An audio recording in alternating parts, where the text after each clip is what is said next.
Morning students, हम लोग ख्याति के मूल्यांकन की विधियां पढ़ रहे थे। पिछले वीडियो में दो विधियां हमने पढ़ ली। पहली वर्षों की क्रय विधि, और वर्षों की क्रय विधि में ही दो मेथड पढ़े थे, औसत लाभ आधार और अधिलाभ आधार। औसत लाभ में पिछले कुछ वर्षों का लाभ दे रखा था और आपने उसका औसत निकाल के वर्षों की क्रय विधि के अनुसार ख्याति की गणना की थी। फिर दूसरा मेथड था अधिलाभ आधार। अधिलाभ निकाला या सुपर प्रॉफिट निकाला और सुपर प्रॉफिट के आधार पर हमने वर्षों की क्रय विधि से ख्याति का मूल्य ज्ञात किया। अब आता है दूसरी विधि। दूसरी विधि है पूंजीकरण विधि। पूंजीकरण विधि के भी वापस दो अलग अलग प्रकार हैं या दो अलग अलग विधियों का उपयोग किया जाता है। जिस तरह औसत लाभ आधार और अधिलाभ आधार लिया था क्रय विधि में, उसी तरह पूंजीकरण विधि में भी औसत लाभों का पूंजीकरण और अधिलाभों का पूंजीकरण लेंगे। तो पहला पढ़ेंगे औसत लाभों की पूंजीकरण विधि। अब यहाँ औसत लाभों की पूंजीकरण विधि, तो सबसे पहले हम औसत लाभ का पूंजीकृत मूल्य ज्ञात करेंगे, उसके बाद ख्याति की गणना करेंगे। तो औसत लाभों का पूंजीकरण मूल्य ज्ञात करने का सूत्र है, सीधा सूत्र ही लगेगा इसमें, औसत लाभ इंटू 100 अपॉन सामान्य प्रत्याय दर। औसत लाभ जो भी हमें दे रखे होंगे या जो भी हम निकालेंगे वो मल्टीप्लाइड किससे करेंगे, 100 से, और नीचे करेंगे सामान्य प्रत्याय दर या नॉर्मल रेट ऑफ रिटर्न। उसके बाद ख्याति का मूल्य कैसे आएगा, ये जो पूंजीकरण मूल्य आएगा औसत लाभों का पूंजीकरण मूल्य, इसमें से माइनस करेंगे विनियोजित पूंजी। जो विनियोजित पूंजी है वो इसमें से क्या हो जाएगी, माइनस हो जाएगी। उसके बाद जो बचा हुआ मूल्य रहेगा वो मूल्य क्या कहलाएगा, आपकी ख्याति कहलाएगा। इसको भी उदाहरण से ही करेंगे। उदाहरण दे रखा है, एक फर्म का औसत लाभ 15,000 रुपये, लाभ डायरेक्ट दे रखा है 15,000 रुपये, और फर्म की पूंजी 1 लाख रुपये, यानी विनियोजित पूंजी या उस फर्म में पूंजी कितनी लगी हुई है, 1 लाख रुपये। सामान्य प्रत्याय दर 10% है। सामान्य प्रत्याय की दर कितनी है, 10%। औसत लाभों की पूंजीकरण विधि से, पूंजीकृत विधि से ख्याति की गणना कीजिए। तो सूत्र के अनुसार सबसे पहले हमें क्या निकालना पड़ेगा, औसत लाभों का पूंजीकरण मूल्य। तो क्या लिखेंगे, औसत लाभों का पूंजीकरण मूल्य। सूत्र क्या है, औसत लाभ इंटू 100 अपॉन सामान्य प्रत्याय दर। तो औसत लाभ हमें कितने दे रखे हैं, 15,000 रुपये, इंटू 100 अपॉन सामान्य प्रत्याय दर। सामान्य प्रत्याय दर कितने % दे रखा है, 10, तो अपॉन 10। तो 15,000 इंटू 100 अपॉन 10 करोगे तो औसत लाभ का पूंजीकरण मूल्य आएगा 1,50,000 रुपये। फिर आगे क्या कहा है, ख्याति। ख्याति इक्वल टू पूंजीकृत मूल्य माइनस विनियोजित पूंजी। तो पूंजीकृत मूल्य औसत लाभों का ये आ गया, और माइनस क्या करनी है हमें, विनियोजित पूंजी। विनियोजित पूंजी यानी फर्म की पूंजी कितनी है, 1 लाख रुपए। अब ख्याति निकालेंगे। ख्याति इक्वल टू औसत लाभ का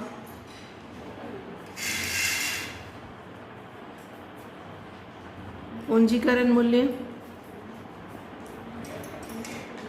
माइनस विनियोजित पूंजी। तो औसत लाभ का पूंजीकरण मूल्य हमने निकाला है 1,50,000 माइनस विनियोजित पूंजी कितनी है, 1 लाख रुपए। 1,50,000 में से 1 लाख माइनस करेंगे, ख्याति कितनी आ जाएगी हमारे पास, 50,000 रुपये। इस तरह ये ख्याति की गणना की जाएगी। तो कौन सी विधि है, पूंजीकरण विधि। और पूंजीकरण में भी फर्स्ट मेथड है औसत लाभों की पूंजीकरण विधि। इन सारे मेथड्स में तुम्हें सूत्र अच्छे से याद होने चाहिए। औसत लाभों की पूंजीकरण विधि में पहला क्या निकालेंगे, औसत लाभों का पूंजीकृत मूल्य निकालेंगे। मूल्य निकालने के लिए क्या लगाएंगे, औसत लाभ इंटू 100 अपॉन सामान्य प्रत्याय दर। फिर ख्याति के लिए क्या करेंगे, ये जो पूंजीकृत मूल्य आएगा इस मूल्य में से पूंजी या विनियोजित पूंजी जो फर्म में पूंजी उन सरदारों ने लगाई है उसको क्या कर देंगे, माइनस कर देंगे। तो ये क्या आ जाएगी हमारे पास, ख्याति की वैल्यू आ जाएगी। तो ये दूसरे का फर्स्ट मेथड है पूंजीकरण विधि। और पूंजीकरण विधि में भी कौन सी विधि, औसत लाभों की पूंजीकरण विधि। अब जैसे क्रय विधि में दो थी, औसत लाभ और अधिलाभ आधार, उसी तरह ये तो हो गया औसत लाभ की पूंजीकरण विधि। अब सेकंड पॉइंट आएगा और अधिलाभ की पूंजीकरण विधि। अधिलाभों की पूंजीकरण विधि, इसमें ख्याति इक्वल टू क्या आएगा, अब यहाँ डायरेक्ट आ जाएगी ख्याति। यहाँ मूल्य अधिलाभों का पूंजीकरण मूल्य निकालना है या विनियोजित पूंजी निकालना, ऐसा कुछ नहीं है। डायरेक्ट क्या होगा, ख्याति इक्वल टू अधिलाभ इंटू 100 अपॉन सामान्य प्रत्याय दर। सिर्फ हमें क्या ज्ञात करने पड़ेंगे, अधिलाभ ज्ञात करने पड़ेंगे। अधिलाभ ज्ञात करना हम पिछले तरीके में सीख चुके हैं, या पिछले वीडियो में मैंने तुम्हें बता दिया है कि अधिलाभ कैसे आते हैं।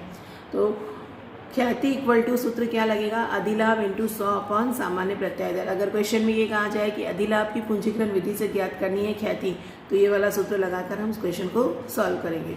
उदाहरण है, एक फर्म के औसत लाभ कितने दे रखे हैं, 1 लाख रुपए हैं। उस फर्म की विनियोजित पूंजी, उस फर्म में पूंजी कितनी लगा रखी थी, 8 लाख रुपए, और सामान्य प्रत्याय की दर 10% है। सामान्य प्रत्याय की दर कितनी है, 10%। अधिलाभों की पूंजीकरण विधि से ख्याति की गणना कीजिए। अधिलाभों की पूंजीकरण विधि में सबसे पहले तो हमें अधिलाभ निकालने पड़ेंगे। अधिलाभ के लिए सूत्र मैंने पिछले वाले वीडियो में बता दिया था। अधिलाभ इक्वल टू औसत लाभ माइनस सामान्य लाभ। तो अधिलाभ, औसत लाभ क्वेश्चन में डायरेक्ट दे रखा है 1 लाख रुपए, माइनस सामान्य लाभ। अब सामान्य लाभ कैसे आएगा आपका,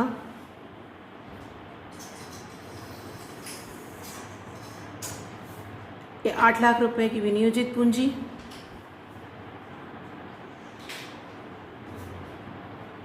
इंटू सामान्य प्रत्याय दर अपॉन 100। तो विनियोजित पूंजी 8 लाख रुपए हो गई इंटू सामान्य प्रत्याय दर 10% अपॉन 100। 8 लाख का 10% निकालोगे तो कितना आ जाएगा, 80,000। ये कौन सा प्रॉफिट आया, सामान्य लाभ आया। अधिलाभ निकालने के लिए क्या करेंगे, औसत लाभ माइनस सामान्य लाभ। तो अधिलाभ 1 लाख रुपए, औसत लाभ डायरेक्ट क्वेश्चन में था 1 लाख रुपए, सामान्य लाभ हमने निकाल दिया है 80,000 रुपये। तो 1 लाख में से 80,000 रुपये क्या हो जाएंगे, माइनस करेंगे। तो अधिलाभ कितना आ जाएगा आपके पास, 20,000। ये हमारा अधिलाभ आया। अब सूत्र कहता है ख्याति इक्वल टू अधिलाभ इंटू 100 अपॉन सामान्य प्रत्याय दर। तो अधिलाभ हमने निकाला 20,000। अब ख्याति इक्वल टू, वापस वही सूत्र लिखेंगे, अधिलाभ इंटू 100 अपॉन सामान्य प्रत्याय दर। तो अधिलाभ कितना आया, 20,000 इंटू 100 अपॉन सामान्य प्रत्याय दर। सामान्य प्रत्याय दर कितना था हमारे पास, 10%। 20,000 इंटू 100 अपॉन 10, ये आएगा आपके पास 2 लाख रुपए। ये है ख्याति। तो ख्याति निकालेंगे तो ख्याति का मूल्य कितना आया, 2 लाख रुपए। तो ये कौन सी विधि से सॉल्व किया हमने, अधिलाभों की पूंजीकरण विधि से। अधिलाभों की पूंजीकरण विधि में सबसे पहले हमें क्या कैलकुलेट करना पड़ेगा, अधिलाभ, जो पिछले वीडियो में बता चुकी, वापस बता दिया। अधिलाभ इक्वल टू औसत लाभ माइनस सामान्य लाभ। सामान्य लाभ निकालने के लिए विनियोजित पूंजी इंटू सामान्य प्रत्याय दर अपॉन 100। मैं तुम्हें कह रही हूँ कि इस बार कि जितनी भी ख्याति के मूल्यांकन की विधियाँ हैं, उन सभी विधियों में जितने भी सूत्र हैं वो सूत्र अच्छे से याद होने चाहिए। जब तक सूत्र याद नहीं होंगे तब तक ख्याति के मूल्यांकन की कोई भी विधि से सवाल सॉल्व नहीं होगा। तो अधिलाभ इक्वल टू औसत लाभ माइनस सामान्य लाभ। सामान्य लाभ इक्वल टू विनियोजित पूंजी इंटू सामान्य प्रत्याय दर अपॉन 100। विनियोजित पूंजी यानी उस फर्म ने कितनी पूंजी उन्होंने लगाई है, तो 8 लाख लगाई थी, 8 लाख का 10% निकाला, 80,000 तो सामान्य लाभ, और औसत लाभ कितना हुआ है, 1 लाख। 1 लाख में से 80,000 माइनस करोगे तो सुपर प्रॉफिट कितना आ जाएगा आपका, 20,000 रुपये। सुपर प्रॉफिट से अधिलाभ इंटू 100 अपॉन सामान्य प्रत्याय, अधिलाभ वही सुपर प्रॉफिट, तो अधिलाभ इंटू 100 अपॉन 10, सामान्य प्रत्याय निकालोगे, ख्याति की वैल्यू आएगी 2 लाख रुपए। तो ये सेकंड मेथड से सवाल सॉल्व हुआ। सेकंड मेथड यानी पहला तो था वर्षों की क्रय विधि, वर्षों की क्रय में 2 विधि निकाली, औसत लाभ और अधिलाभ। दूसरा था पूंजीकरण विधि, पूंजीकरण में पहला था औसत लाभ की पूंजीकरण विधि और दूसरा है अधिलाभों की पूंजीकरण विधि। अब आते हैं तीसरे मेथड की और ख्याति के मूल्यांकन की तीसरी विधि। तीसरा पॉइंट है छिपी हुई या गुप्त ख्याति। सबसे इम्पॉर्टेंट पॉइंट, क्वेश्चन जो बड़ा क्वेश्चन आएगा 6 नंबर वाला क्वेश्चन, उस क्वेश्चन में अक्सर करके गुप्त ख्याति के बारे में पूछा जाता है। तो सबसे इम्पॉर्टेंट पॉइंट है। बाकी के वो जो 2 पिछले मेथड है उसमें ख्याति की वैल्यू निकालने के लिए तो बड़े क्वेश्चन में वो भी आ सकता है, लेकिन ये ख्याति का पॉइंट सबसे इम्पॉर्टेंट है। छोटे क्वेश्चन में भी कई बार रिपीट होता है और बड़े में भी आता है। तो कौन सी ख्याति है? छिपी हुई ख्याति या गुप्त ख्याति, यानी पूंजी में ही जुड़ी हुई होगी, उसके कुछ तरह से कैलकुलेट करेंगे। थोड़ा सा अलग मेथड है। इस विधि में सर्वप्रथम नए साझेदार के लाभ के हिस्से एवं उसके द्वारा लाई गई पूंजी के आधार पर, यानी नए साझेदार को 1/5 हिस्से के लिए तो लाभ का हिस्सा और उसके द्वारा लाई गई पूंजी के आधार पर फर्म की कुल पूंजी ज्ञात करेंगे। पहले क्या ज्ञात करेंगे? फर्म की कुल पूंजी ज्ञात करेंगे और तत्पश्चात उसके बाद पुराने साझेदारों की जो पूंजी हमें क्वेश्चन में होगी वो लेते हुए ख्याति की राशि ज्ञात की जाएगी। सूत्र बता देती हूँ, लेकिन सूत्र का इतना उपयोग नहीं होगा जितना हम डायरेक्ट सॉल्व कर सकते हैं। ख्याति इक्वल टू कुल पूंजी माइनस पुराने साझेदारों की पूंजी माइनस नए साझेदार की पूंजी। कुल पूंजी कैसे ज्ञात करेंगे? नए आने वाले का हिस्सा और नए आने वाले की पूंजी के अकॉर्डिंग कुल पूंजी ज्ञात करेंगे। फिर उसमें से पुराने साझेदारों की जितनी भी पूंजी है वो माइनस करेंगे और क्या माइनस करेंगे? नए साझेदार की पूंजी माइनस कर देंगे। तो ये जो आएगा ये हमारी क्या कहलाएगी? छिपी हुई ख्याति या गुप्त ख्याति। सवाल देखो, ए और बी एक फर्म में साझेदार है जिनकी पूंजी क्रमशः 20,000 रुपये एवं 30,000 रुपये, यानी जो 2 पुराने साझेदार हैं ए और बी, उनकी पूंजी कितनी है? 20,000 और 30,000। ए की पूंजी कितनी है? 20,000। बी की पूंजी कितनी है? 30,000। सी को लाभों में 1/5 हिस्से के लिए, सी को कितने हिस्से के लिए? 1/5 हिस्से के लिए प्रवेश दिया जाता है। वह पूंजी के रूप में 15,000 रुपये लेके आता है। कितने पैसे लेके आएगा? 15,000 रुपये लेके आएगा। ख्याति का मूल्य ज्ञात कीजिए। यहाँ ख्याति की कैसे है? कुछ भी नहीं दे रखा है। तो 1/5 हिस्सा के लिए वो कितनी पूंजी लेके आता है? 15,000 रुपये लेके आता है। सूत्र के अकॉर्डिंग मुझे सबसे पहले चाहिए कि कुल पूंजी। तो कुल पूंजी हम कैसे निकालेंगे? सी के हिस्से के अकॉर्डिंग। तो सी का हिस्सा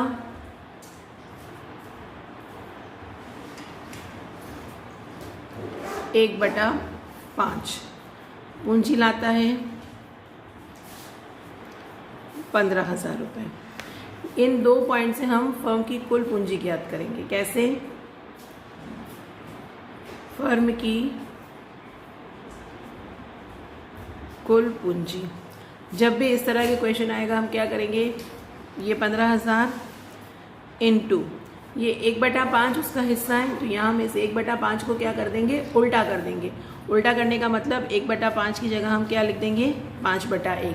अब अगर यहाँ 1/4 होता तो क्या करते? 4/1। 1/3 होता तो 3/1। इस तरह इसका क्या करेंगे? उल्टा करेंगे। उल्टा करने पर हमारे पास किसकी पूंजी आ जाएगी? फर्म की कुल पूंजी आ जाएगी। तो 15,000 इंटू 5/1 किया। 15,000 को 5 से गुना करेंगे, ये आएगा आपके पास 75,000 रुपये। ये तो आई हमारे पास फर्म की कुल पूंजी। ठीक है, फिर करना है हमें पुराने साझेदारों की पूंजी और नए साझेदार की पूंजी को इसमें से माइनस करना है। तो ख्याति इक्वल टू सूत्र लिख देती हूँ, कुल पूंजी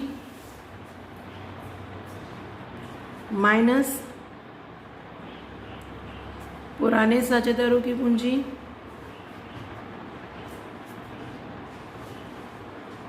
माइनस नए साझेदार की पूंजी। तो कुल पूंजी हमने कितनी निकाली? 75,000। यहाँ पर आ जाएगा आपका 75,000 माइनस ये क्या कह रहा है? पुराने साझेदार। तो पुराने साझेदार कौन है यहाँ पर? ए और बी। तो ए और बी की पूंजी देखते हैं। ए की पूंजी कितनी थी? 20,000 और बी की पूंजी कितनी थी? 30,000। तो इसको भी इसमें से क्या करना है? माइनस करना है। तो माइनस करने के लिए पहले इनको जोड़ देते हैं, 20,000 प्लस 30,000, ये माइनस करना है। फिर माइनस के लिए कहाँ गया है? नए साझेदार की पूंजी। तो नया साझेदार कितनी पूंजी लेके आता है? 15,000 रुपये लेके आता है। तो माइनस और क्या करेंगे? 15,000। इसको सॉल्व करोगे, 75,000 माइनस 20 और 30 को जोड़ा 50,000 माइनस 15,000, 75,000 माइनस 65,000।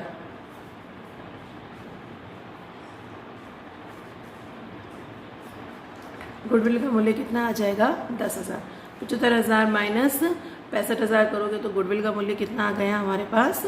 1000। ये छिपी हुई ख्याति या गुप्त ख्याति का मूल्य ज्ञात करना।